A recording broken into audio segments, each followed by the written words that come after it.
A little while back, we brought you Token Generators White, and now today we're talking about Token Generators Blue, the best cards in blue that are going to create tokens when you do something or simply play a spell, or I'm just going to keep talking. I'm going to tell you everything about the video before we even get through the intro. Cards that create tokens if you do something. Video starts now.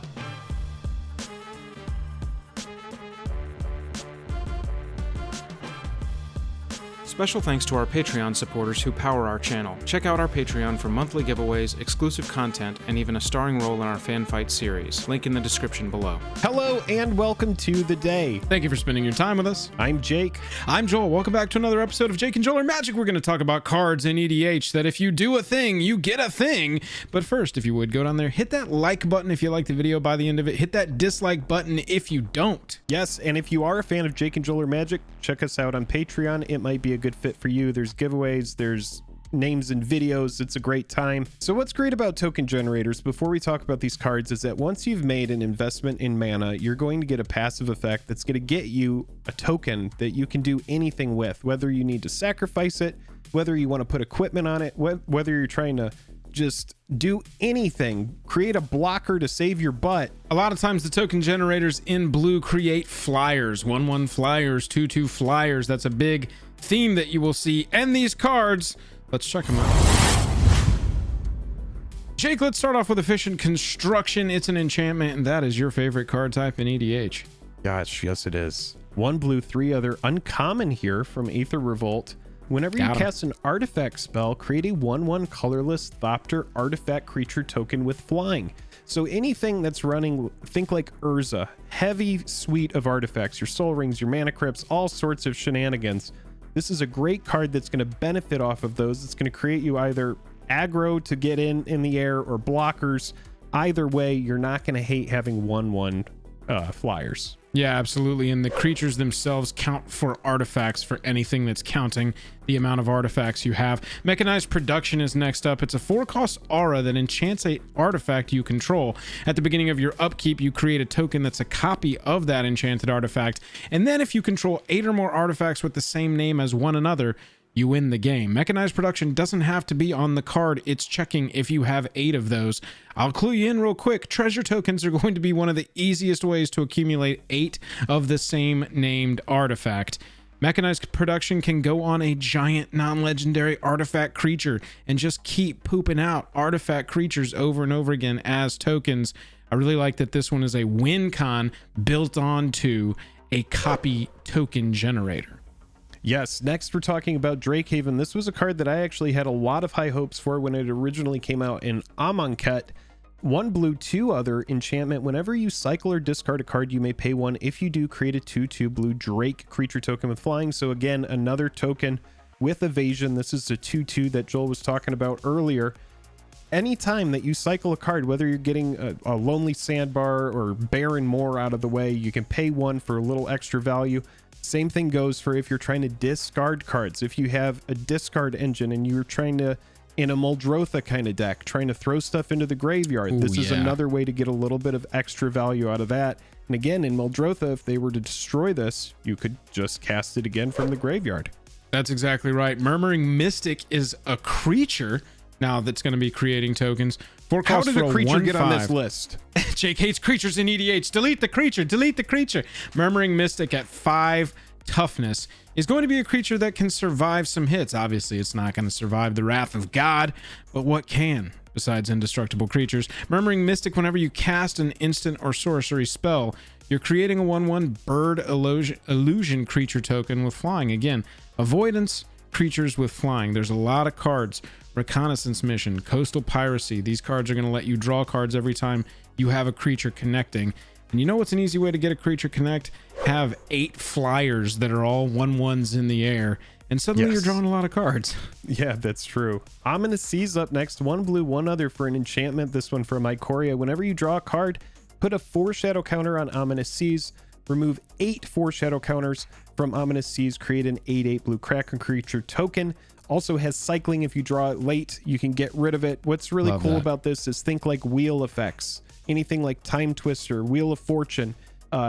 Now, clearly, those are not going to be more casual pods, but anything that's like a pull from tomorrow, a brain geyser, drawing cards, proliferate effects. Think like your Atraxa type decks. This is a great card.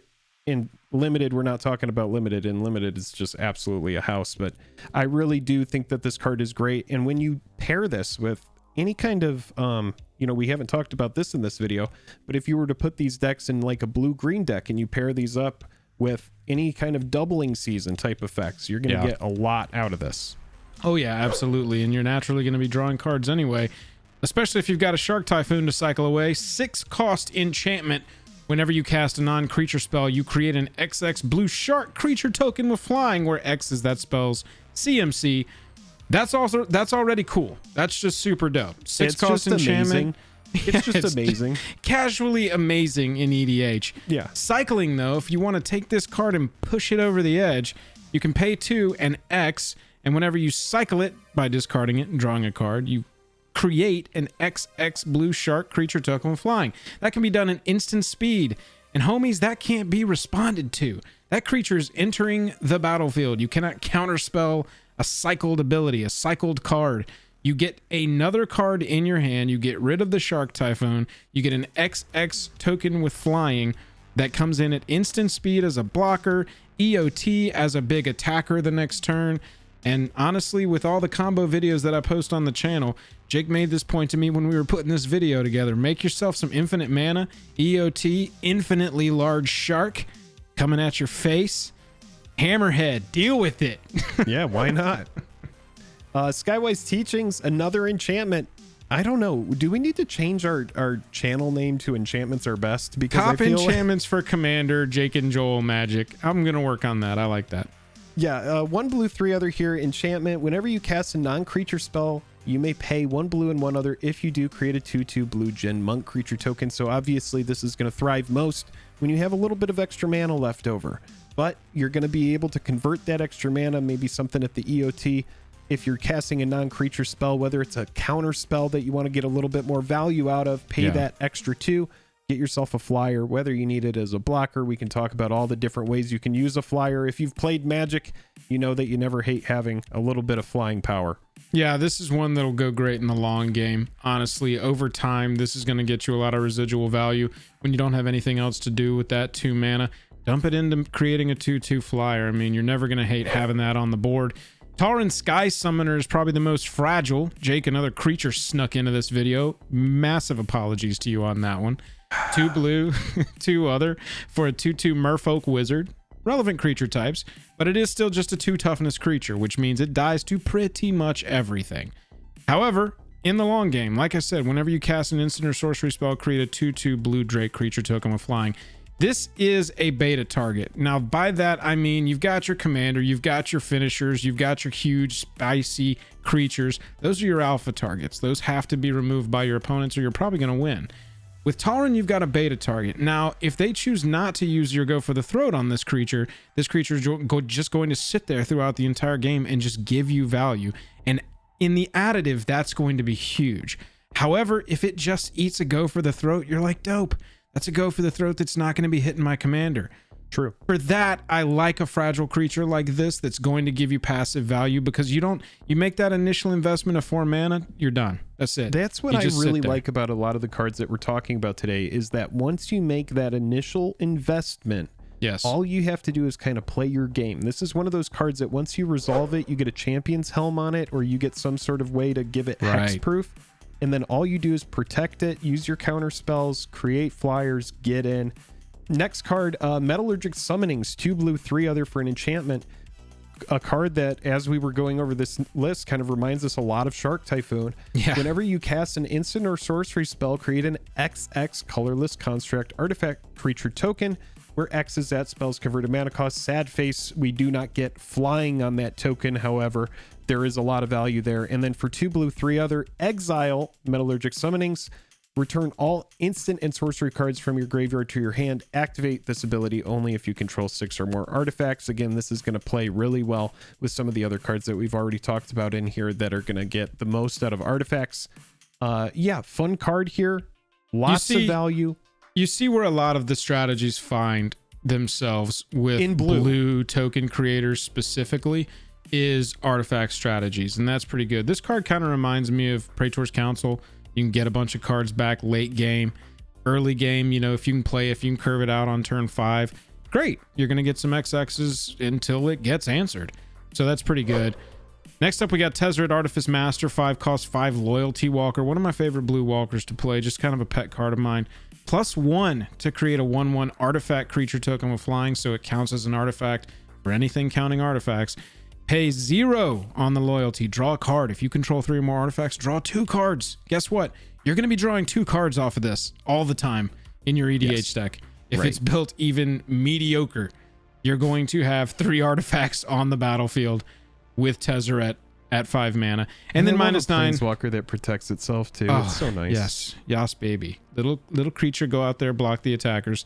And then for the -9, you get an emblem that you can go search for permanent cards at the beginning of your end step and put them right onto the battlefield. Dope if you can get there. Unlikely that you get there, but Tezzeret taking that loyalty up 1 to create a 1/1 token creature with flying is great.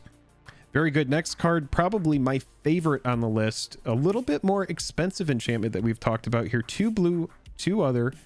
At the beginning of your upkeep, if you control an artifact, again, you see the artifact theme, put a 1/1 colorless Thopter artifact creature token with flying. There's that evasion we're looking for onto the battlefield. Whenever 1 or more artifact creatures you control deal combat damage to a player, draw a card. This card does all the things once you've made the 4 mana investment.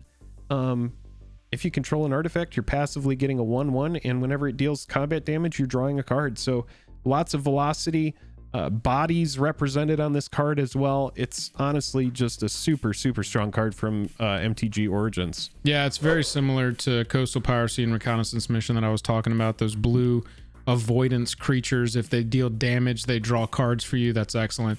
Yep. Nadir Kraken here is a Tentacly Beast, 3 mana for a 2/3. Whenever you draw a card, you can pay 1, and if you do, put a +1/+1 counter on it and create a 1/1 tentacle creature token. That is blue. So the Kraken grows up and also grows out. Pretty excellent token creature. You know, Joel, I know that you like sailing, but I wouldn't want to be caught on one of those boats, because the tentacles are coming out of the water and will likely crush them. Those are our picks for the top blue token generators in EDH. If you liked the video, hit that like button. If you didn't like the video, hit that dislike button. And while you're down there, let us know what token generators in blue we missed. We're looking for specifically blue. We're going to cover gold in a future video. Yes, that's right. We hope you enjoyed the video. Until next time, we will see you on the flippity.